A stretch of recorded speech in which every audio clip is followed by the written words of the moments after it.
Hello everyone, welcome to my channel. Myself Krishna Gupta. चलिए आज अपन पढ़ेंगे करंट इलेक्ट्रिसिटी का ये पार्ट 1 है। और इस चैप्टर से आप 4 क्वेश्चन नीट में हर साल एक्सपेक्ट कर सकते हैं। 4 क्वेश्चन आपको हर साल इस चैप्टर से देखने को मिलेंगे। चलिए आज अपना इसका रिवीजन करेंगे और देखेंगे इसके बहुत सारे फॉर्मूले होते हैं, उनको समझेंगे। ठीक है, पहले अपन पढ़ते हैं करंट क्या होता है। एवरेज करंट अपन कैसे निकालते हैं। अपन ने काइनेमेटिक्स में पढ़ा है, एवरेज करंट कोई भी चीज़ अगर एवरेज निकालनी हो तो उसको निकालेंगे अपन delta Q by delta T. Average निकालना होता है तो अपन डेल्टा का इस्तेमाल करते हैं, ठीक है। और अपन को इंस्टेंटेनियस निकालना होता है तो अपन D Q by D T, D का इस्तेमाल करते हैं अगर अपन को इंस्टेंटेनियस करंट निकालना होता है, ठीक है। और एरिया जो होता है, अगर अपन को इस तरह से चार्ज निकालना है तो चार्ज निकालने के लिए अपन क्या करेंगे, आई डी टी का इंटीग्रेशन कर देंगे। और जो आई डी टी का जो कर्व होगा ना, एरिया अंडर दी कर्व, क्या देगा अपन को, चार्ज की वैल्यू देगा। एरिया अंडर दी कर्व अपन को क्या देगा, चार्ज की वैल्यू देगा। आप यहाँ देख सकते हैं, ठीक है। और अपन आई, अपना फॉर्मूला होता है I is equals to Q by T. T को अपन क्या लिख सकते हैं, देखिए वन बाई टी क्या होती है, अपनी फ्रीक्वेंसी होती है। तो अपन आई का ये भी फॉर्मूला लिख सकते हैं, क्यू इंटू एफ। इधर क्यू क्या है, क्यू तो चार्ज है और एफ है वो फ्रीक्वेंसी है, ठीक है। एफ क्या है, अपनी फ्रीक्वेंसी। अब बात करते हैं अपनी ड्रिफ्ट वेलोसिटी। ड्रिफ्ट वेलोसिटी ऐसी वेलोसिटी जिसमें जो है कंडक्टर में इलेक्ट्रॉन्स मूव करने लगते हैं, उसको अपन बोलते हैं ड्रिफ्ट वेलोसिटी। ड्रिफ्ट वेलोसिटी का जो फॉर्मूला आता है वो आता है B D is equals to E E by M into tau, ठीक है। एम क्या होता है, मास होता है। ई होता है चार्ज ऑफ इलेक्ट्रॉन और कैपिटल ई होता है इलेक्ट्रिक फील्ड और ये होता है रिलैक्सेशन टाइम।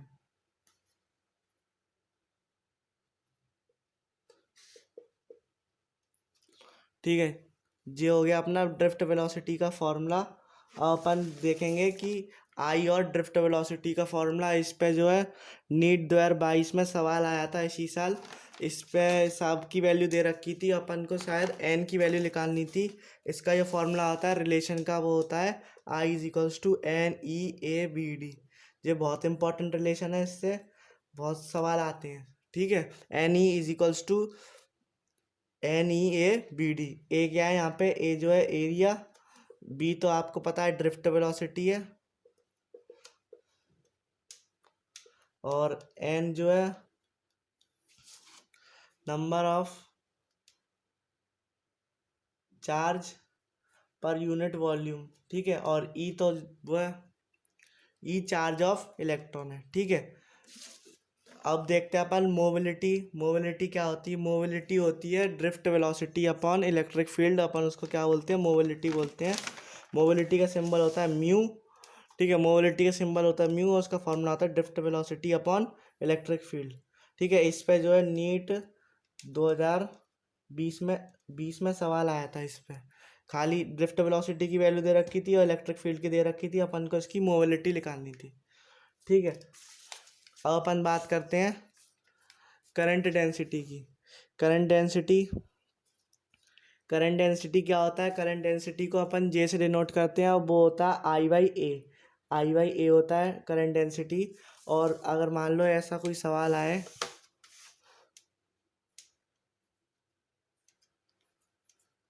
और इसमें से पूछे ए पॉइंट पे करंट डेंसिटी ज़्यादा है कि बी पॉइंट पे करंट डेंसिटी ज़्यादा है, तो करंट डेंसिटी का फॉर्मूला होता है आई बाई ए। आई बाई ए होता है। और जे कैसा हो गया, जे जो हो गया ना इनवर्सली प्रोपोर्शनल टू ए हो गया, तो जिसका ए कम होगा उसका जे ज़्यादा होगा, तो यानी कि जे ए ग्रेटर है जे बी से, ठीक है। जे जे अपना किसको डिनोट करता है, अपना करंट डेंसिटी को डिनोट करता है, आपको ये पता होना चाहिए। ये बात हो गई अपनी करंट डेंसिटी की। अब अपन बात करते हैं इलेक्ट्रिक रेजिस्टेंस का जो फॉर्मूला होता है, इलेक्ट्रिक रेजिस्टेंस का फॉर्मूला होता है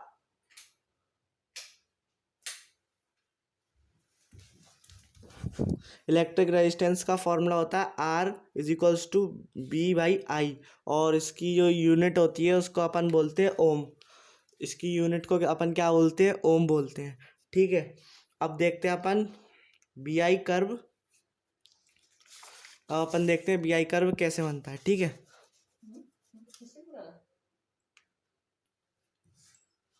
अब देखते हैं अपन बी आई कर्व कैसे बनता है।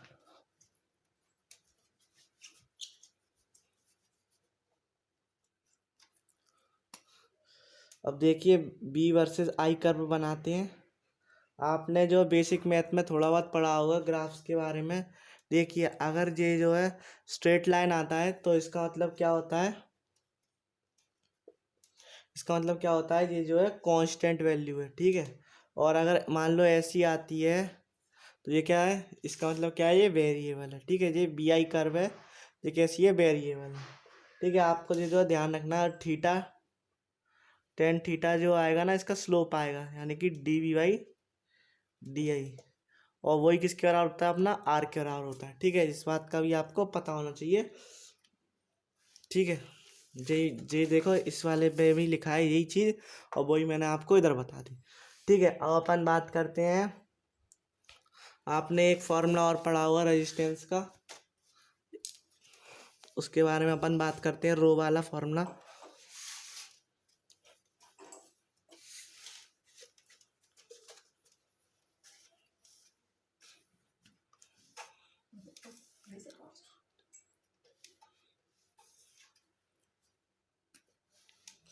अब अपन देखते हैं R is equals to rho L बटे ए, एक ये वाला फॉर्मूला होता है। ठीक है, इधर रो की जो वैल्यू होती है, रो की वैल्यू क्या होती है अपनी?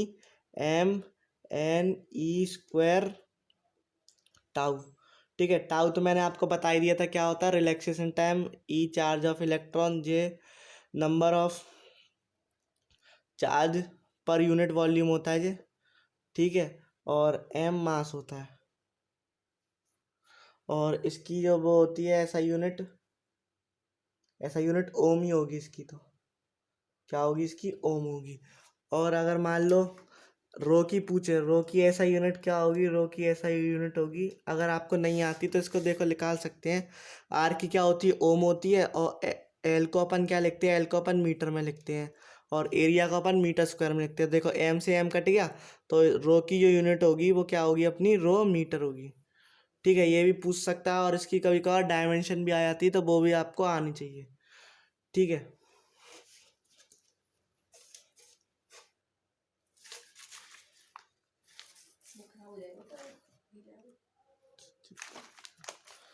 ठीक है, ये मैंने आपको बता दिया, ये होता है रजिस्टिविटी और स्पेसिफिक रजिस्टिविटी। स्पेसिफिक रेजिस्टेंस अपन इसको बोलते हैं, रो को बोलते हैं, और रजिस्टिविटी भी रो को बोलते हैं। ठीक है, और जो कंडक्टिविटी होता है ना, वो रो के उल्टा होता है। कंडक्टिविटी को डिनोट करते हैं अपन सिग्मा वाले से, वो होता है रो का उल्टा। जो फॉर्मूला भी होगा ना, वो रो का उल्टा हो जाएगा। ठीक है,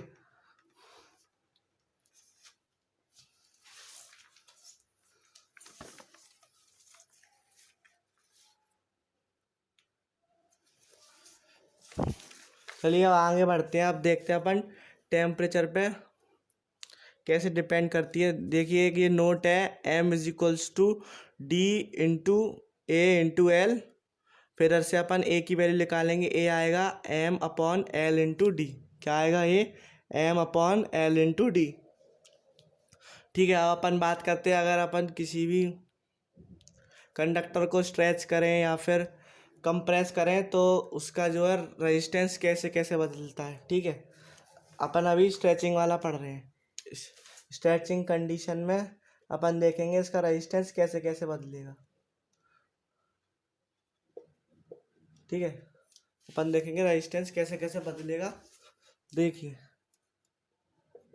रेजिस्टेंस जो होता है वो इनवर्सली प्रोपोर्शनल होता है आर की पावर 4 के। ठीक है, आर यहाँ पे क्या है? रेडियस है, और इस वाले आर में आप कंफ्यूज नहीं होना, ये वाला जो आर है ना रेडियस है, और ये वाले को अपन रेजिस्टेंस बोलते हैं। ठीक है, और जो आर होता है वो डायरेक्टली प्रोपोर्शनल होता है एल स्क्वायर के स्ट्रेचिंग में, और इनवर्सली प्रोपोर्शनल होता है ए स्क्वायर की। ठीक है, आपको ये वैसे याद नहीं करना। देखिए जो एरिया होता है ना, एरिया क्या होता है पाई आर, एरिया क्या होता है अपना पाई आर स्क्वायर। ठीक है, अपन इसका स्क्वायर करेंगे तो ये क्या हो जाएगा, आर की पावर 4 हो जाएगा। ठीक है, ये क्या हो जाएगा अपना आर की पावर 4 हो जाएगा। अब अपन देखते हैं effect of temperature, effect on temperature on rho and R, effect of temperature on rho and R. ठीक है, अब देखते हैं जैसे अपन टेम्परेचर बढ़ाएंगे तो number of electrons per unit volume जो है बढ़ेंगे और रिलैक्सेशन टाइम क्या होगा, कम होगा। तो उस पर क्या असर पड़ेगा, अपन देखते हैं मेटल और कंडक्टर की और सेमीकंडक्टर की। ठीक है,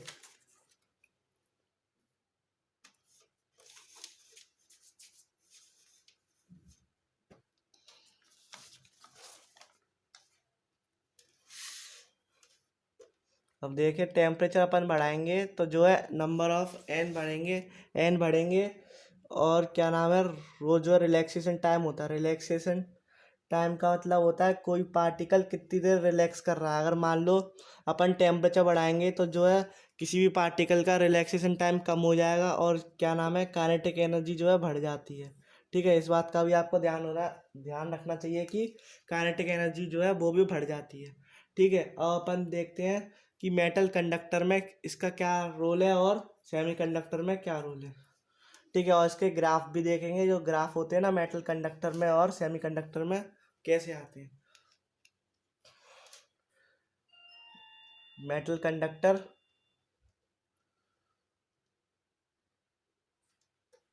नीचे मैं लिख दे रहा हूँ सेमीकंडक्टर। ठीक है, मेटल कंडक्टर में क्या होता है, जो टाउ होता है वो सिग्निफिकेंट होता है और इसमें क्या होता है जो एन होता है वो सिग्निफिकेंट होता है।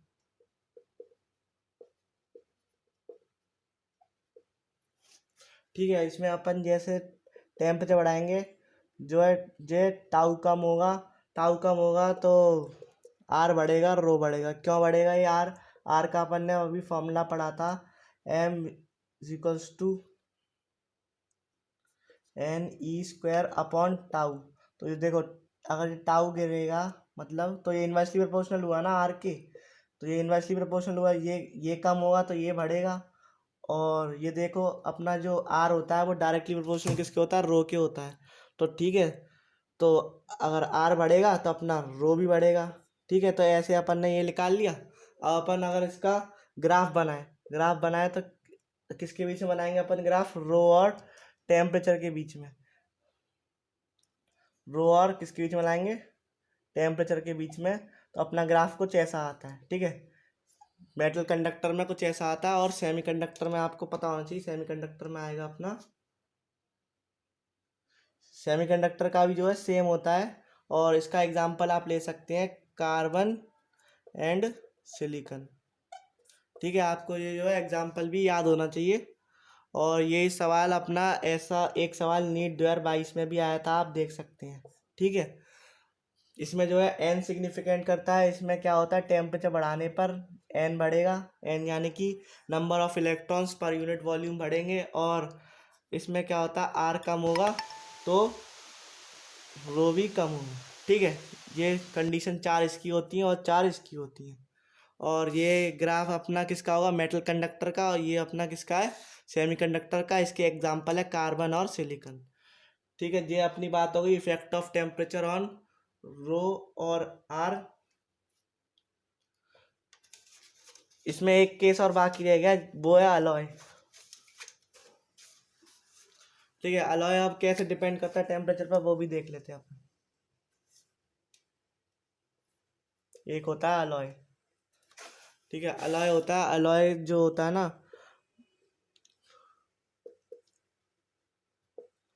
टेम्परेचर जो होता है वो इंडिपेंडेंट होता है।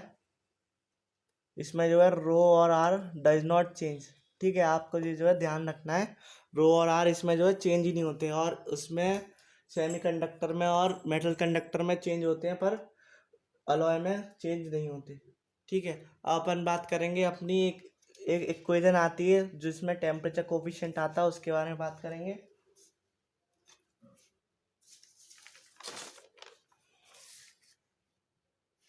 ठीक है, देखिए J temperature coefficient of resistance, इसमें क्या होगा, R final is equals to R naught, R final is equals to R initial plus 1 + alpha delta T यानी कि T final minus T initial.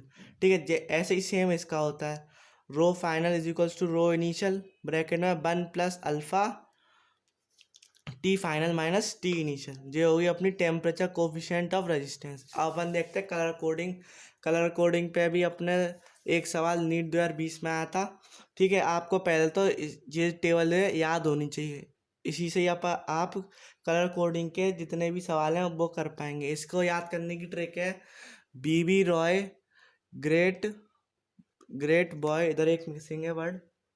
ठीक है, great boy has very good wife. ठीक है, याद करने की क्या ट्रिक है, B B Roy great boy very good wife. ठीक है, बी से हो जाएगा ब्लैक, एक और बी से होगा ब्राउन, आर से रेड, ओ से ऑरेंज, वाई से येलो, जी से ग्रीन और बी से ब्लू, फिर बैन वाले बी से वॉयलेट, फिर ग्रे, जी से ग्रे और वाइट, डब्लू से वाइट। ठीक है, इसका जो ए बी होगा वो 0 से लेके 9 तक जाएगा, और सी क्या होता है अपना मल्टीप्लायर होता है, जो इधर होगा वही अपन 10 की पावर में दे देंगे। जैसे कि यहाँ 0 है तो यहाँ 10 की पावर 0 हो जाएगा, यहाँ 1 है तो 10 की पावर 1 हो जाएगा, ऐसे ही रेड में 10 की पावर 2 हो जाएगा यहाँ पे क्योंकि 2 है। ठीक है, आपको जो है ये ध्यान रखना है। और एक और चीज़ आती है वो होती है टॉलरेंस।